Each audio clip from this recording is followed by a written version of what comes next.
Hey, what's up, my friend? Welcome to a quick video where I'm going to show you how to troubleshoot not finding an Instagram or a Facebook page in your Lead Vortex account when you go to hook them up there to the social planner. Now, I'm here in the integrations page in the settings in the back end of Lead Vortex, and we're actually going to try to hook up our Facebook and Instagram account, the Lead Vortex account, to this demo account here to kind of show you what the problem is.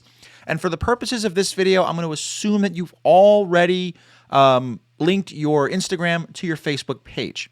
So we're going to go into here and we're going to connect. And it's going to want to log into your Facebook page. And then what's going to happen? The first thing, if I want to put the Lead Vortex page here, you'll notice that it's not on the list anywhere. So this is something that a lot of people sometimes will struggle with, because maybe you've created this page after you've linked another page to Lead Vortex. It won't show here in this list, and it can be quite frustrating. It's a quick fix to get it on this list. And to fix that, we're going to hop over into Facebook. Log into your Facebook profile, and then we're going to click up here at the top right in your profile picture. You're going to see settings and privacy. You're going to go into settings. And then once that loads up here on the other side, on the left side of the screen, you're going to come down to where it says business integrations. And you should see the Lead Connector app here right at the top. Now, when you come here to Lead Connector, you're going to hit view and edit.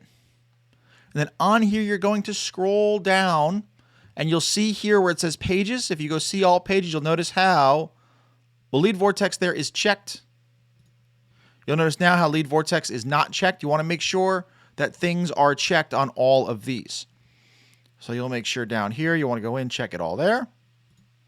There's probably, I want to say maybe about a dozen things to check. This is basically giving Lead Connector all the access to manage the page, post content to the page, send analytics back to the page. If you want to read it, you can, but there's nothing really crazy going back and forth. So what you're going to do is go down that list, check all the boxes, come all the way down, then hit save.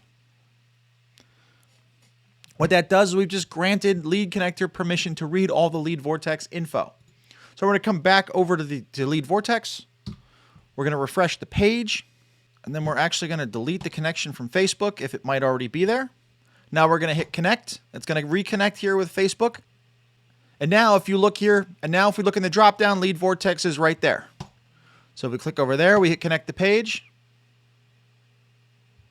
And there you go. Now it's there. It's going to be connected. We've now connected a Facebook page that we couldn't previously find. I'll see you in another video.